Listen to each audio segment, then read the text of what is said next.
അസ്സലാമു അലൈക്കും. ഒന്ന് പോടാ ചെറ്റേ. അതുകൊണ്ടാണല്ലോ റസിയെ പിടിക്കാതെ അവരെന്നെ പിടിച്ചോണ്ട് വന്നത്. നല്ല ആൾക്കാരാ, പണി ഏൽപ്പിച്ചവനും കൊള്ളാം, ഏറ്റവരും കൊള്ളാം. സിന്നൂട അവനെ പരിഹസിച്ചുകൊണ്ട് പറഞ്ഞു. അവന്മാർ മിടുക്കന്മാരാണെന്ന് കരുതിയ ഞാൻ, മണ്ടന്മാർ. ഇതിപ്പോൾ എൻ്റെ കാശും പോയി, പെണ്ണിനെ കിട്ടിയതുമില്ല എന്ന അവസ്ഥയല്ലോ. നിസാം ആരുടെയൊക്കെയുള്ള ദേഷ്യം മുഴുവനും മുഷ്ടി ചുരുട്ടി ഭിത്തിയിലിടിച്ചു തീർത്തു.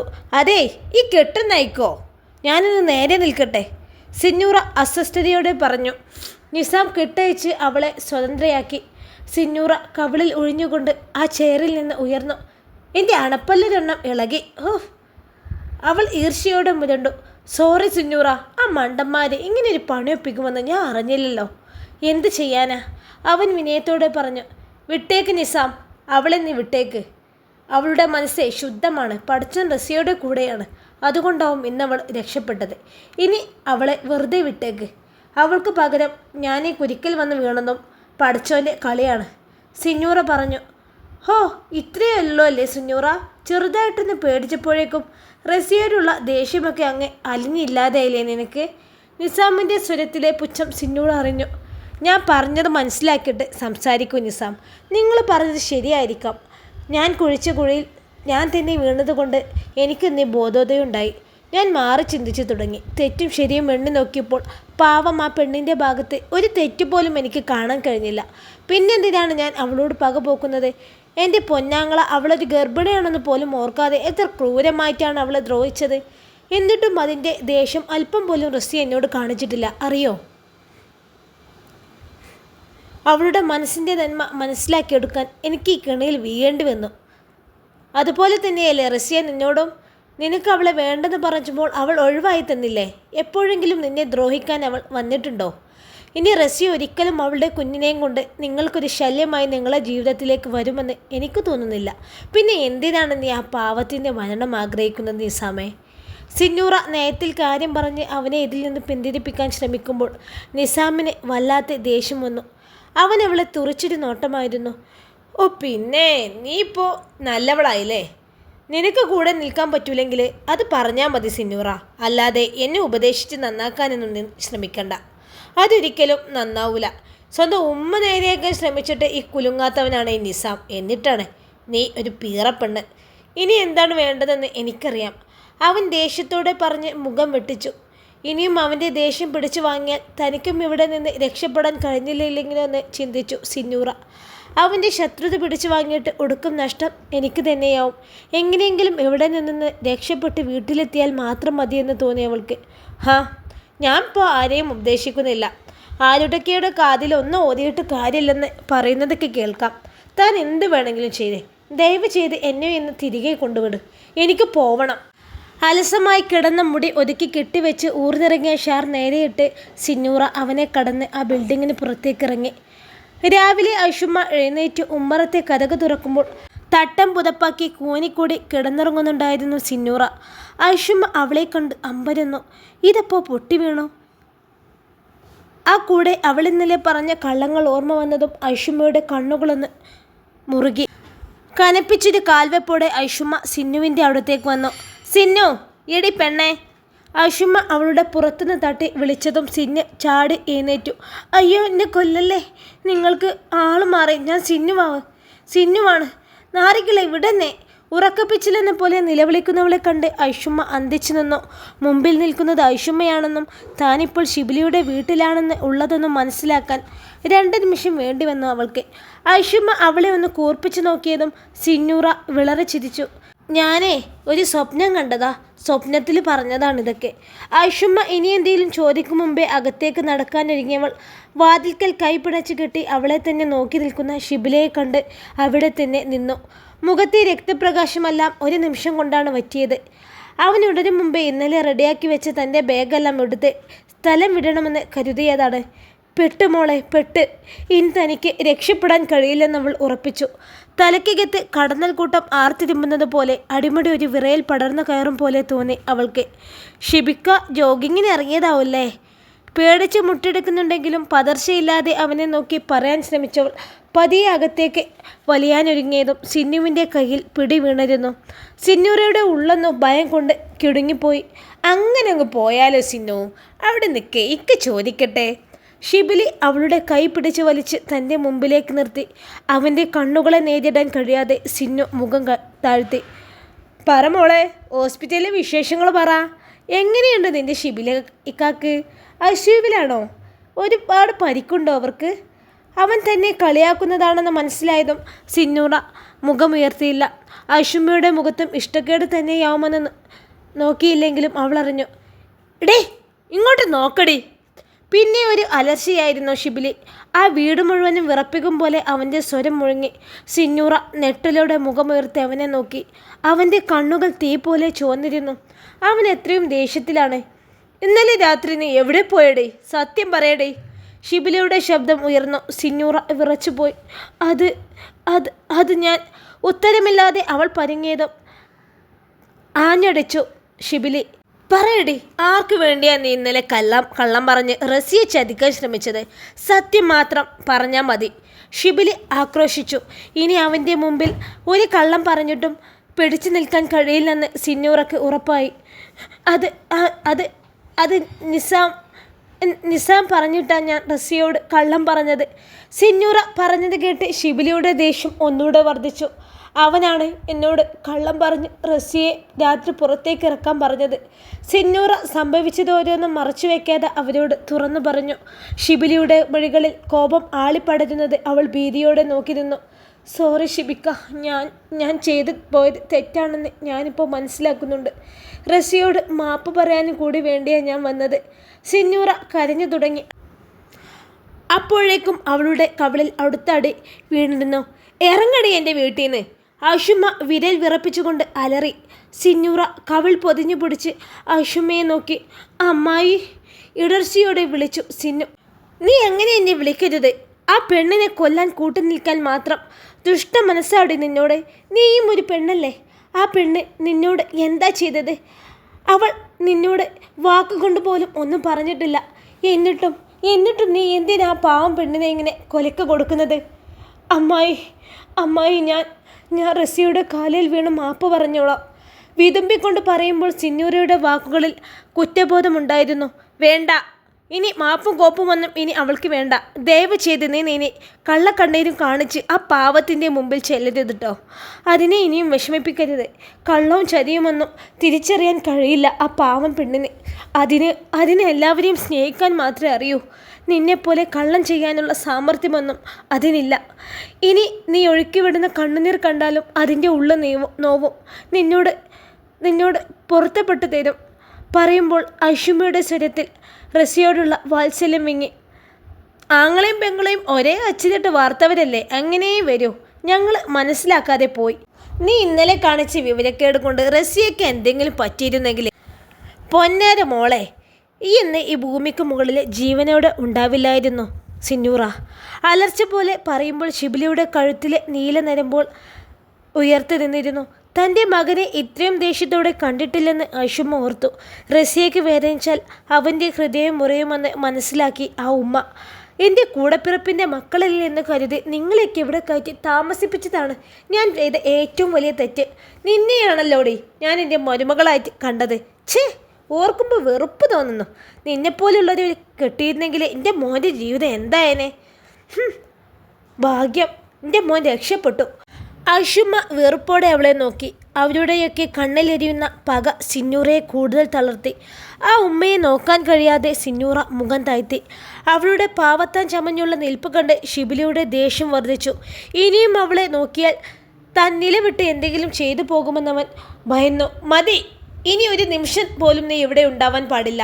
ഇപ്പോൾ ഇറങ്ങണം എൻ്റെ വീട്ടിൽ നിന്ന്. ഷിബിലി അവളുടെ നേരെ ഗർജിച്ചു. സിന്നൂറ നനഞ്ഞ മിഴികൾ ഉയർത്തി അവനെ നോക്കി. ദയനീയമായി ആ നോട്ടം പാടെ അവഗണിച്ചു വിട്ടു അവൻ. ദേഷ്യത്തോടെ മുഖം വെട്ടിച്ച് അമർത്തിച്ചവിട്ടി അകത്തേക്കൊരു പോക്കായിരുന്നു. ആ കൂടെ അവളെ ഒന്ന് തുറച്ചു നോക്കി ഐഷുമ്മയും അകത്തേക്ക് പോയി. സിന്നൂറ ആ സിറ്റൗട്ടിൽ തനിച്ചായി. നെഞ്ചിൽ വലിയൊരു പാറക്കല്ല് കെട്ടിവെച്ചതുപോലെ ഭാരം കനത്തു വന്നു. എല്ലാം താൻ സ്വയം വരുത്തി വെച്ചതാണ്. ഇവരുടെ കുത്തുവാക്കുകളെല്ലാം താൻ അർഹിക്കുന്നു. റസിയ ഒന്ന് പുറത്തേക്ക് വന്നിരുന്നെങ്കിൽ അവരുടെ കാലിൽ വീണ് ആത്മാർത്ഥമായി മാപ്പ് ചോദിക്കാൻ സിന്നൂറ ആഗ്രഹിച്ചു പോയി. ആ നിമിഷം, അതേ നിമിഷം തന്നെ അവളുടെ കാൽച്ചുവട്ടിലേക്ക് എന്തോ ശക്തമായി ഒന്ന് തെറിച്ചു വീണിരുന്നു. തൻ്റെ ബാഗ്. ആ തറയിൽ വീണ് കിടക്കുന്ന തൻ്റെ ബാഗാണെന്ന് സിന്നൂറ തിരിച്ചറിഞ്ഞു. അവൾ തല ഉയർത്തി നോക്കിയതും വാതിൽക്കൽ കലി തുള്ളി നിൽക്കുന്ന ഐഷുമ്മയെ കണ്ടു. നേരത്തെ ഉണ്ടായിരുന്ന വാത്സല്യമോ സ്നേഹമോ ഒക്കെ വറ്റിപ്പോയതുപോലെ കരുണ വറ്റിയൊരു നോട്ടമാണ് അവൾക്ക് തിരിച്ചു കിട്ടിയത്. ദാ, നീ കൊണ്ടുവന്നതൊക്കെ ഇതിലുണ്ട്. എല്ലാം പെറുക്കിക്കൂട്ടി വേഗം പോയിക്കോ ഇവിടെ നിന്ന്. ഇനി ഒരു നിമിഷം നീ ഇവിടെ നിൽക്കണ്ട. അതും പറഞ്ഞ് ഐഷുമ്മ ദേഷ്യത്തോടെ വാതിൽ വലിച്ചടച്ചു. തൻ്റെ മുമ്പിൽ കൊട്ടിയടിച്ച വാതിലിലേക്ക് നോക്കി സിന്നൂറ അവിടെ തന്നെ നിന്നു. പിന്നെ വീണ് കിടക്കുന്ന ബാഗ് കുനിഞ്ഞെടുത്ത് നെഞ്ചോടടക്കി പിടിച്ചു.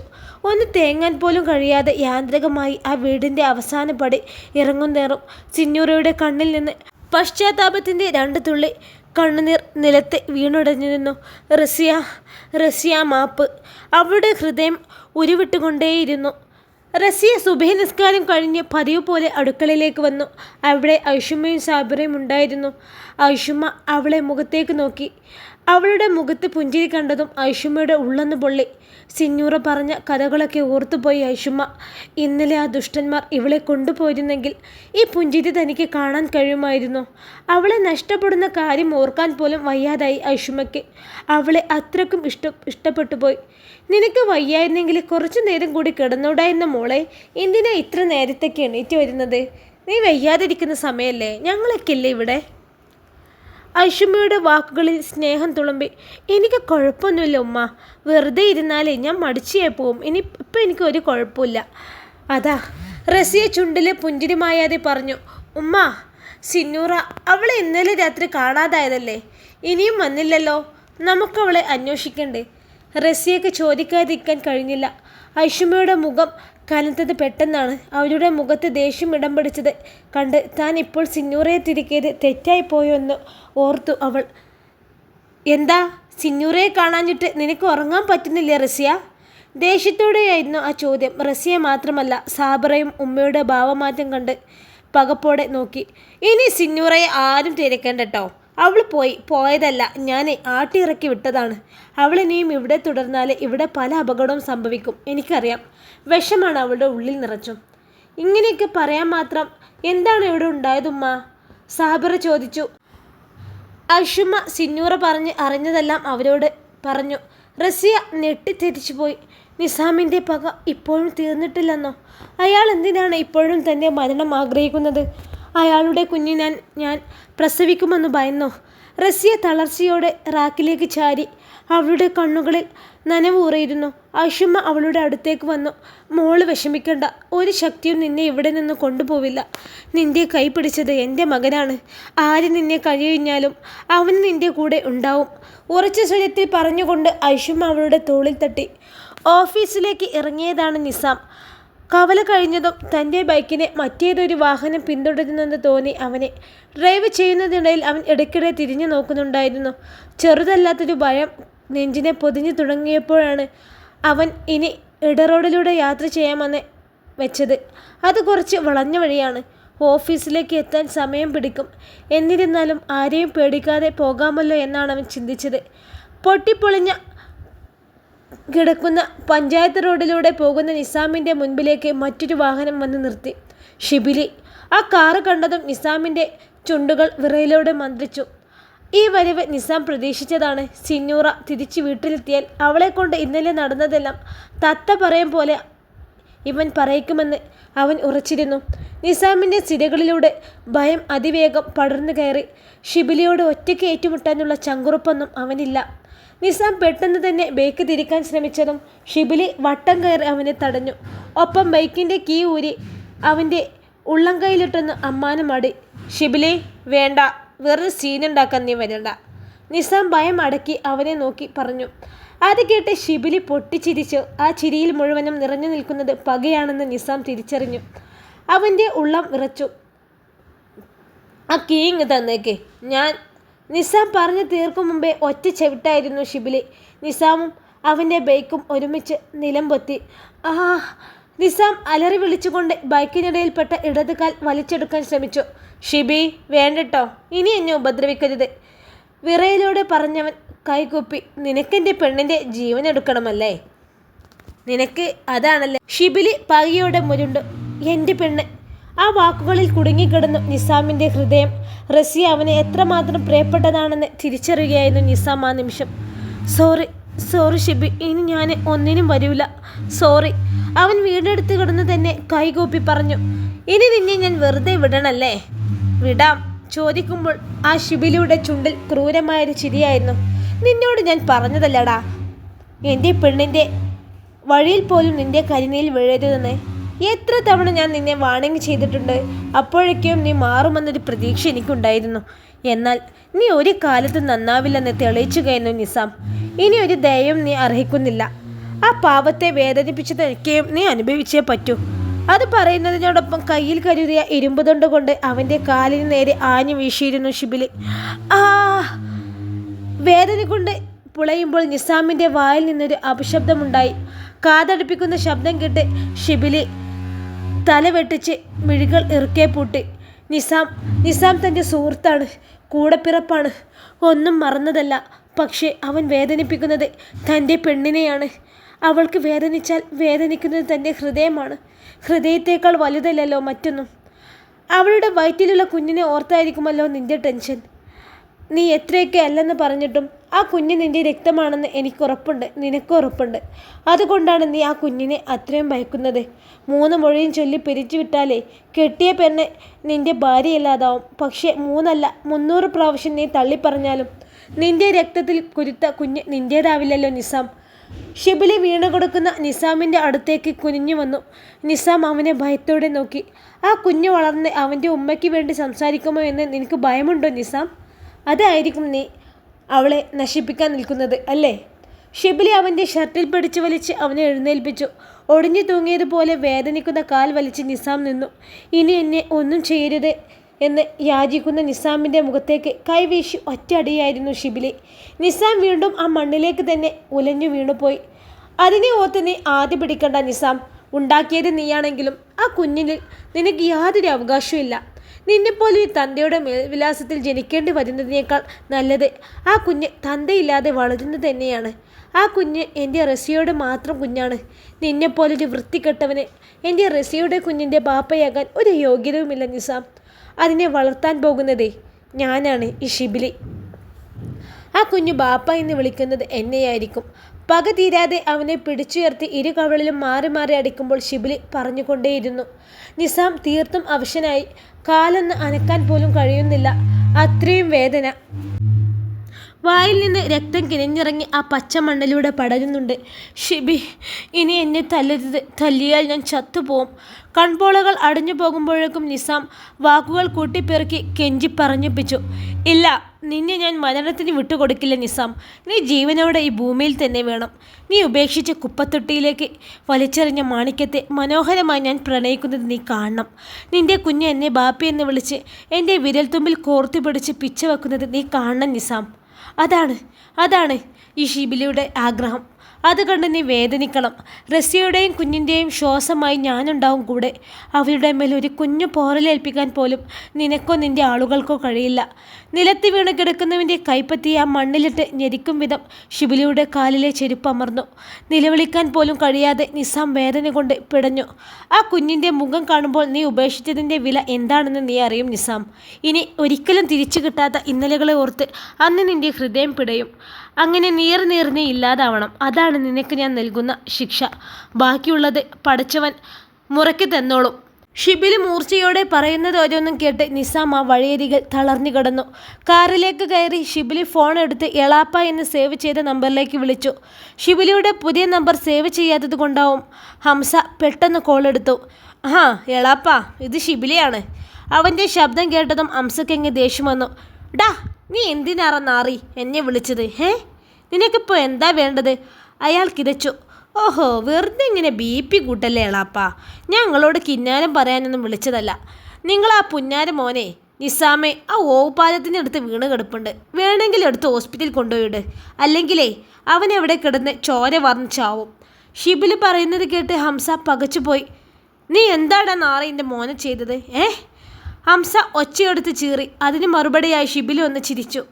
അവൻ്റെ ആ ചിരിവെച്ച ഹംസ കേൾക്കുകയും ചെയ്തു. എൻ്റെ മോനെ തൊട്ടാ നിന്നെ ഞാൻ വെറുതെ വിടില്ലടാ നായിൻ്റെ മോനെ. ഹംസയുടെ ദേഷ്യം കേട്ടെങ്കിലും അതിന് മറുപടിയൊന്നും ചെയ്യാതെ ഷിബിലി ആ കോൾ കട്ട് ചെയ്ത് കളഞ്ഞു. ഷിബിലി വീട്ടിലേക്ക് ചെല്ലുമ്പോൾ ഉമ്മറത്ത് തന്നെയുണ്ട് മോളൂട്ടിയും സാബിറയും റസിയും. അവനെ കണ്ടതും മോളൂട്ടി ഓടി വന്ന് കൈപിടിച്ചു. നീ എങ്ങോട്ടാ ഷിബിലി ഈ രാവിലെ തന്നെ പോയതെന്നേ? സാബിറ തിരക്കി. പുറത്ത് പേരുണ്ട ഒരു അത്യാവശ്യം ഉണ്ടായിരുന്നു ഇത്താ. നിങ്ങൾ എനിക്ക് കഴിക്കാനുള്ളത് എടുത്തു വെച്ചോളി, ഞാനൊന്ന് കുളിച്ചിട്ട് വരാം. പിന്നെ ചായക്ക് നല്ല കടുപ്പുണ്ടായിക്കോട്ടെ കേട്ടോ. അവൻ അകത്തേക്ക് കയറുന്ന നേരം പറഞ്ഞു. സാബിർ അടുക്കളയിലേക്ക് പോയതും റസിയയ്ക്ക് പിന്നെ അവിടെ നിൽക്കാൻ വയ്യാതായി. ആ കണ്ണുകൾ പിടയുന്നതും മുഖത്തെ വിയർപ്പ് പൊടിയുന്നതും ഷിബിലി കണ്ടു. റസിയ അകത്തേക്ക് വലിയാനൊരുങ്ങിയതും വട്ടം കയറി നിന്നു ഷിബിലി. പിന്നെ റസിയ, ഇന്നലെ ഞാൻ മേടിച്ചു തന്ന ഡ്രസ്സ് ഇട്ട് നോക്കിയോ താൻ? അവളുടെ മുഖത്തേക്ക് ഉറ്റുനോക്കിക്കൊണ്ട് ചോദിച്ചവൻ. പെട്ടെന്ന് അവനെങ്ങനെ ചോദിച്ചപ്പോൾ എന്താണ് മറുപടി പറയേണ്ടതെന്ന് അറിയാതെ വെപ്രാളപ്പെട്ടു പോയി. ഇന്നലെ ഞാൻ രാത്രി തന്നെ ആ ഡ്രസ്സ് ഇട്ട് നോക്കിയതാണ്. അത് ഇട്ടോണ്ട് കണ്ണാടിക്ക് മുമ്പിൽ എത്ര നേരം നിന്നുവെന്ന് അവൾക്ക് തന്നെ അറിയില്ല. രാവിലെ ഉണർന്നപടി വീണ്ടും അതൊന്ന് എടുത്തു നോക്കി. എന്തോ അവൻ വാങ്ങി തന്ന ഡ്രസ്സിനോട് പോലും വല്ലാത്തൊരു ഇഷ്ടം തോന്നുവാണെന്ന് അവനോട് എങ്ങനെ പറയും? ഇട്ടു. അവളൊന്ന് തല ചലിപ്പിക്കുക മാത്രം ചെയ്തു. എന്നിട്ടോ, ഇഷ്ടായോ? അവൻ്റെ പതിഞ്ഞ മാന്ത്രിക സ്വരം വീണ്ടും കാതിനെ തേടിയെത്തി. റസി അവനെ മുഖമുയർത്തി നോക്കി. അവൻ്റെ ചുണ്ടിൽ ചിരിയാണ്, ആളെ മയക്കുന്ന ചിരി. ആ കണ്ണുകളിൽ തെളിയുന്ന ഭാവം, അത് പ്രണയമാണോ? എനിക്കിഷ്ടായി അബ്ബാ, നല്ല കലതാണല്ലോ. റസി എന്തെങ്കിലും പറയും മുമ്പേ മോളൂട്ടി പറഞ്ഞു കഴിഞ്ഞു.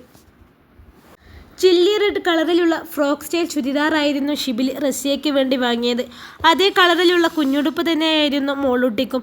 റസിയുടെ ശരീരത്തിന് ഇണങ്ങുന്ന കളറും കറക്റ്റ് അളവും. വിടർന്നു നിൽക്കുന്ന ഭംഗിയുള്ളൊരു പനിനീർ പുഷ്പവും അതിനെ വട്ടമിട്ട് പറക്കുന്നൊരു കുഞ്ഞു പൂമ്പാറ്റിയുമാണെന്ന് അവരെന്ന് തോന്നും. ഇത്ത എങ്ങനെയുണ്ട്, കൊള്ളാമോ? റസി അല്പം ചമ്മലോടെ സാബിറയോട് ചോദിച്ചു. റസിയും മോളൂട്ടിയും ഒരുങ്ങി വരുന്നത് കണ്ട് സാബിറയുടെ മുഖമൊന്ന് വിടർന്നു. റസിയ ഒരുപാട് സുന്ദരിയായതുപോലെ. അല്ലെങ്കിലും അവൾ സുന്ദരി തന്നെ. പക്ഷേ അവൾ എത്രയും ഒരുങ്ങി ഒന്നും സാബിറ കണ്ടിട്ടില്ലല്ലോ. ഒരുക്കുമെന്ന് പറഞ്ഞാൽ കൂടുതലൊന്നുമില്ല. മുഖത്ത് കുറച്ച് പൗഡർ കുടഞ്ഞിട്ട് വിടർന്ന മിഴികളിൽ കരിമിഷയും എഴുതി. വട്ടമുഖത്തിന് ചുറ്റും ഭംഗിയായി തട്ടം ചുറ്റിയിട്ടൊരു മൊഞ്ചത്തി. മുഖം മുഴുവൻ ചായം തേച്ച് ഒരുങ്ങാനൊന്നും അവൾക്ക് താല്പര്യമില്ല. ഇന്ന് ഇത്രയെങ്കിലും ഒരുങ്ങാൻ മനസ്സിന് വല്ലാത്ത കൊതി. പ്രിയപ്പെട്ട ആരോഗ്യം കാണിക്കാനാണോ ഹൃദയമേ നീ ഇങ്ങനെ തുടികൊട്ടുന്നതെന്ന് അവൾക്കറിയില്ല.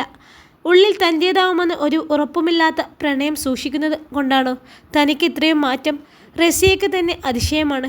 കൊള്ളാം, നല്ല മൊഞ്ചത്തി പെണ്ണായിട്ടുണ്ട് കേട്ടോ. ഇപ്പം നിങ്ങളെ കണ്ടാലും ശരിക്കും ഉമ്മയും മോളും എന്നേ പറയൂ. സാബിറ മനസ്സ് നിറഞ്ഞ് പുഞ്ചിരിയോടെ വിലയിരുത്തി.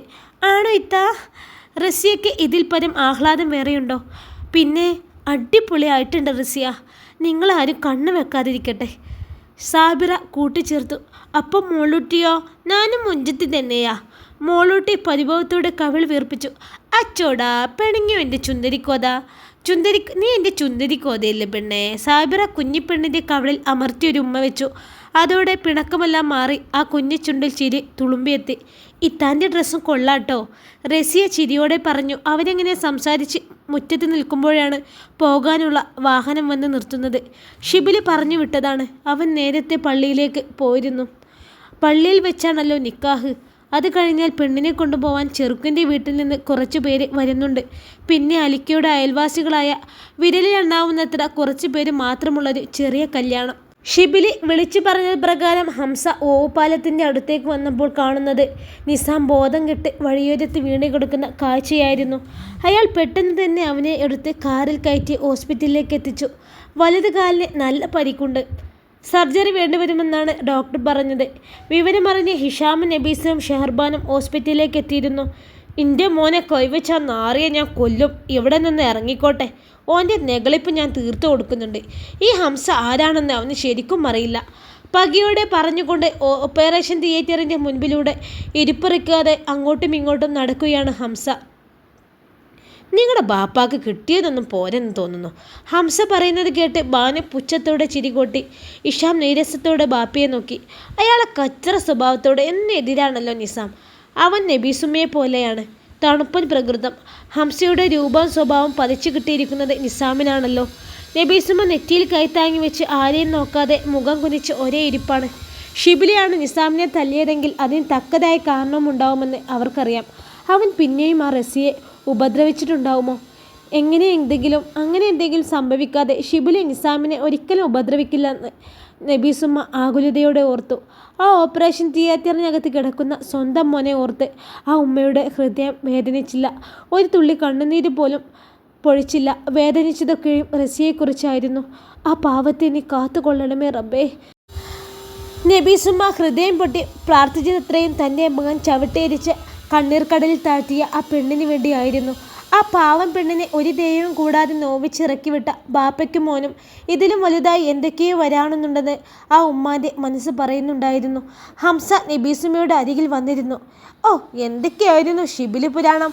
ഖുറാൻ്റെ 7 പോലെ പരിശുദ്ധാണല്ലേ അവൻ്റെ സ്വഭാവം നീ പറഞ്ഞത്. ഇപ്പം എന്താ എടി എൻ്റെ മോനെ, നമ്മൾ മോനെ ഒന്ന് തല്ലിക്കൊല്ലാറാക്കിയിട്ട് കണ്ടില്ലേ? പരിഹാസം കലർന്ന വാക്കുകളോടെ ഹംസ നബീസുമ്മയുടെ നേരെ തിരിഞ്ഞു. എൻ്റെ അഭിപ്രായത്തിന് ഇപ്പോഴൊരു മാറ്റമില്ല. എന്തുകൊണ്ടും നിങ്ങളെ മോനേക്കാളും നല്ലവൻ തന്നെയാണ് ഷിബിലി. അവന് നിസാമിനെ തല്ലിയിട്ടുണ്ടെങ്കിലേ അത് തീർച്ചയായും മോൻ്റെ കയ്യിലിരിപ്പം കൊണ്ട് തന്നെയാവും. കൊല്ലാതെ വിട്ടല്ലോ, അതവൻ്റെ ഔദാര്യം, അല്ലാതെന്താ? അങ്ങനെ കരുതിയാൽ മതി. തല ഉയർത്തി ഭർത്താവിൻ്റെ മുഖത്ത് നോക്കി കടുപ്പിച്ച് പറയുന്ന നബീസുമ്മ. അവരുടെ ചൊടി കണ്ട് ഹംസ തന്നെ ഒന്ന് സ്റ്റക്കായിപ്പോയി. അവരുടെ ഇത്തരം ഭാവങ്ങളൊന്നും അയാൾക്ക് പരിചിതമല്ലല്ലോ. താൻ പറയുന്നതെന്നും അനുസരണയോടെ കേട്ടു നിൽക്കുന്നൊരു അടിമസ്ത്രീ, അതാണല്ലോ അയാളുടെ കണ്ണിൽ ഭാര്യ. എന്താണ് ചൂല ഈ പറഞ്ഞത്? എൻ്റെ വീട്ടിൽ ഉപ്പും ചോറും തിന്ന് അവന് വേണ്ടി കുരയ്ക്കുന്നോ? അതൊരു ഹോസ്പിറ്റലാണെന്ന് പോലും മറന്ന് നബീസുമ്മയുടെ നേരെ ചീറിയടുത്തു ഹംസ. കിടന്ന കാറി തൊണ്ടം പൊളിക്കണ്ട. നിങ്ങൾ ഉപ്പും ചോറും തന്നെയാണ് ഞാൻ തിന്നുന്നത്. 40 വർഷത്തോളമായി. നേരെ പുലർച്ചെ തൊട്ട് അന്ത്യാവോളം നിങ്ങളെ മക്കൾക്ക് വേണ്ടി സൗജന്യ സേവനം ചെയ്യുന്നവളല്ലേ ഈ ഞാൻ. ശമ്പളമില്ല ജോലിക്കാരിക്കേ. നിങ്ങൾ കൊടുക്കുന്ന പ്രതിഫലമായി ഈ 3 നേരത്തെ ഭക്ഷണം ഒന്ന് കൂട്ടിക്കോള്. അല്ല പിന്നെ, നബീസുമ്മ കുറയാൻ ഭാവമില്ലാതെ പറഞ്ഞു. ബാനു അതിശയത്തോടെ ഉമ്മയെ നോക്കി. കേട്ടില്ലേ ഷാമേ ആ പട്ടിച്ച് പറയുന്നത്? ഓളെ നാവിന് നീളം വെച്ചത് കണ്ടില്ലേ? ഓൾക്കോളെ ഭർത്താവിനേക്കാളും മോനേക്കാളും വലുത് ആ നായിൻ്റെ മോനാണെന്ന്. നിങ്ങളൊന്നും മിണ്ടാതിരിക്കോ ബാപ്പ, ഇതൊരു ഹോസ്പിറ്റലാണെന്ന് ഓർമ്മ വേണം. വെറുതെ ആളുകളെ കൊണ്ട് പറയിപ്പിക്കാനായിട്ട് ഇങ്ങനെയാണോ പെരുമാറുന്നത്? ഇഷാം ബാപ്പയോട് ദേഷ്യത്തോടെ പറഞ്ഞു. ഓ പിന്നെ, ഇജിപ്പം എൻ്റെ തള്ളൻ്റെ ഭാഗമല്ലേ പറയൂ. ഓൾക്ക് വക്കാലത്ത് പറയാൻ മാത്രമല്ല എൻ്റെ നാവ് പൊങ്ങോടാ. അകത്ത് കിടക്കുന്നവനെ എൻ്റെ കൂടെപ്പിറപ്പാ. അവൻ്റെയും നിൻ്റെയും ശരീരത്തിലൂടെ ഒഴുകുന്നത് ഒരേ ചോരയാണെന്ന് നീ മറക്കരുത് ഇഷാമേ. ഹംസ ദേഷ്യത്തിൽ വിറച്ചു. അവനെ തല്ലിയത് ഷിബിലിയാണെന്ന് അവൻ പറഞ്ഞോ ബാപ്പാനോട്? ഇല്ലല്ലോ. പിന്നെന്താ ഷിബിലി ചെയ്തതെന്ന് ഉറപ്പിക്കാൻ എന്ത് തെളിവാണ് നിങ്ങളെ കയ്യിലുള്ളത്? ബാപ്പ, നിങ്ങളൊന്നും മിണ്ടാതിരിക്കേ. നിസാം ഓക്കെ ആവട്ടെ. എന്നിട്ട് സംഭവിച്ചത് എന്താണെന്ന് ഓൻ്റെ നാവിൽ നിന്നാണ് അറിയാം. എന്നിട്ട് ബാക്കി തീരുമാനിക്കാം.